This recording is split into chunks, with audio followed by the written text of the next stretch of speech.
امید ہے آپ سب خیریت سے ہوں گے۔ اگر آپ نے ابھی تک ہمارا چینل سبسکرائب نہیں کیا تو اسے ابھی سبسکرائب کر لیں اور بیل آئیکن کو دبانا بالکل بھی مت بھولیں۔ آپ کا بہت بہت شکریہ۔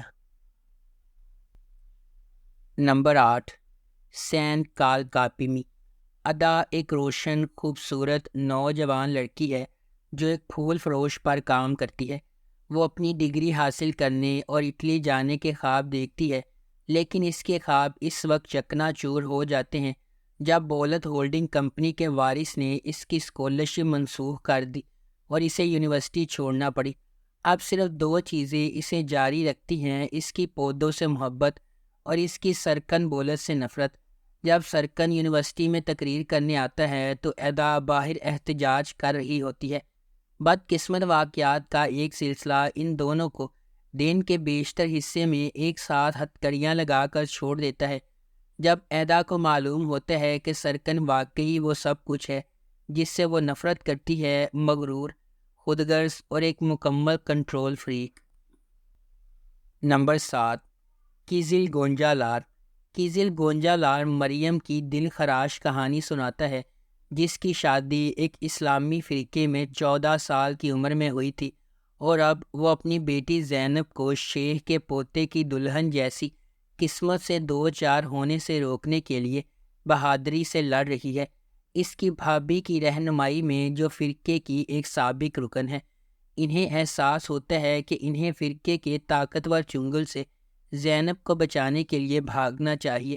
ڈرتے ڈرتے اپنے منصوبوں کو اپنے ظالم شوہر سے چھپاتے ہوئے مریم کو پہلے سیکولر سائیکیٹرسٹ لیونٹ کے گھر میں دیکھ بھال کرنے والے کے طور پر پیسہ کمانا ہوگا، جو اس کی مدد کرنے پر راضی ہے۔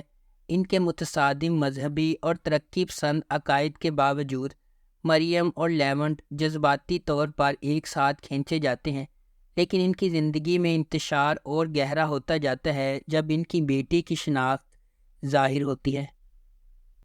نمبر 6، حدوثو سیودہ۔ حدوثو سیودہ خلیل ابراہیم کارسو کی کہانی ہے، جو اپنی پیدائش کے وقت بحیرہ اسود کے گاؤں میں واپس آتا ہے۔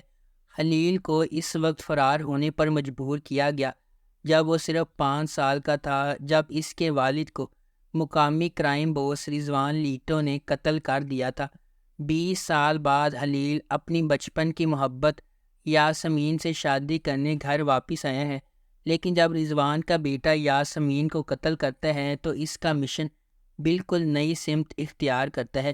خلیل ایک آدمی کی فوج بن جاتا ہے جس کا واحد مقصد رضوان لیٹو کو تباہ کرنا ہوتا ہے۔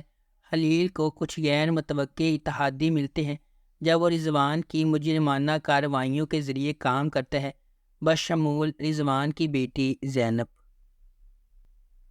نمبر 5، گیلسن حیات بلدیگی گبی۔ زیادہ تر وقت زندگی آتی ہے، جیسا کہ آپ جانتے ہیں، یہ انقرہ کے ناقابل تسخیر بدماش سادی پایاسل کے لیے بھی ہے۔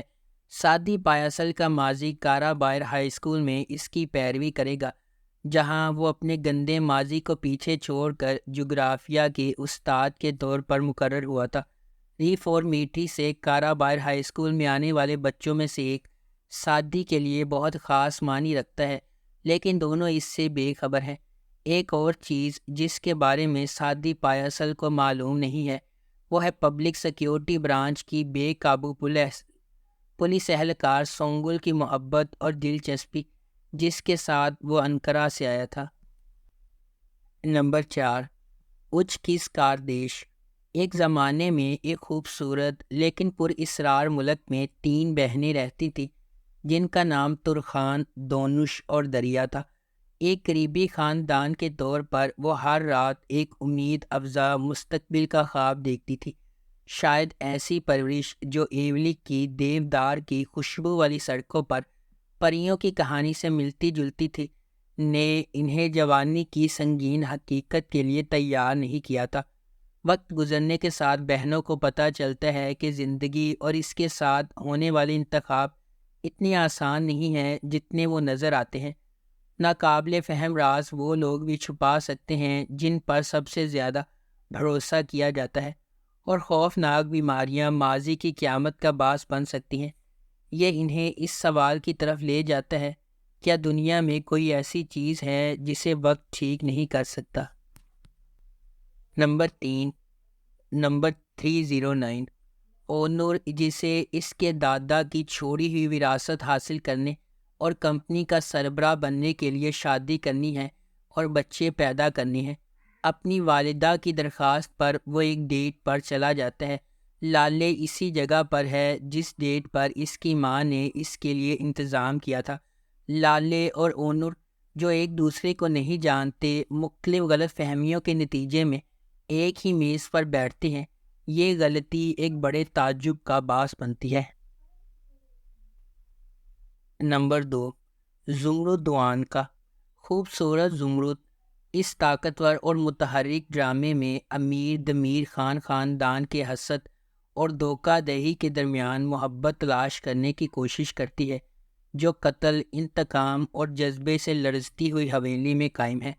خوبصورت زمرد طاقتور دمیر خان خاندان کے لیے کام کر کے اپنے بیمار والد، اپنی ماں اور 2 بہنوں کی دیکھ بھال کا بوجھ اٹھاتی ہے۔ خوشی کی تلاش میں اسے دمیر خان کی دنیا کے فریبوں، دھوکہ دہی اور رازوں کے ذریعے راستہ تلاش کرنا ہوگا، کیونکہ وہ محبت کی طرف راستہ تلاش کرتی ہے۔ عادل دمیر خان کو زمرد سے پیار ہے، لیکن وہ اسے ایک بڑے بھائی کی طرح دیکھتی ہے اور خفیہ طور پر اس کے بھتیجے سرحد کے ساتھ تعلقات میں ہے۔ زمرد اور سرحد اس کی فوجی سروس کے بعد شادی کرنے کا ارادہ کر رہی ہیں، تاہم اس کی دنیا اس وقت بدل جاتی ہے جب اسے معلوم ہوتا ہے کہ وہ ڈیوٹی پر مارا گیا ہے۔ نمبر 1، یمن۔ ریحان ایک دیسی لڑکی، شائستہ، مہربان اور خیال رکھنے والی ہے، جو اپنے پرانے خاندانی دوست حکمت کے بیٹے سے شادی کرنے کا وعدہ کرتی ہے جب اس نے حتمی تشخیص کا انکشاف کیا ہے۔ حکمت کو اس بات کی فکر ہے کہ اگر اس کی غیر سنجیدہ بیٹے اور لالچی بیوی کو چھوڑ دیا جائے تو اس کے خاندان کا کیا بنے گا، جس کی واحد فکر استنبول کے اعلیٰ معاشرے میں اپنا مقام مضبوط کرنا ہے۔ امیر زیر بحث بیٹا ہے، ایک باغی جو خاندانی کاروبار میں کام کرنے کے بجائے خطرات مول لینے اور اپنے والد کی محنت سے کمائی گئی رقم کو لوٹنے کو ترجیح دیتا ہے۔ وہ شادی پر راضی ہوتا ہے، لیکن اپنے وعدے کے ساتھ وہ ریحان کی زندگی کو دکھی بنانے کا عہد کرتا ہے، اس حد تک کہ وہ اسے طلاق دے دے، اپنے والد کو یہ ثابت کر دے کہ اسے زندگی میں اپنے فیصلے خود کرنے کی اجازت ہونی چاہیے۔ اگر آپ کو ہماری یہ ویڈیو پسند آئی ہے تو اسے لائک کریں، شیئر کریں اور ہمارے چینل کو سبسکرائب کرنا بالکل بھی مت بھولیں۔ آپ کا بہت بہت شکریہ۔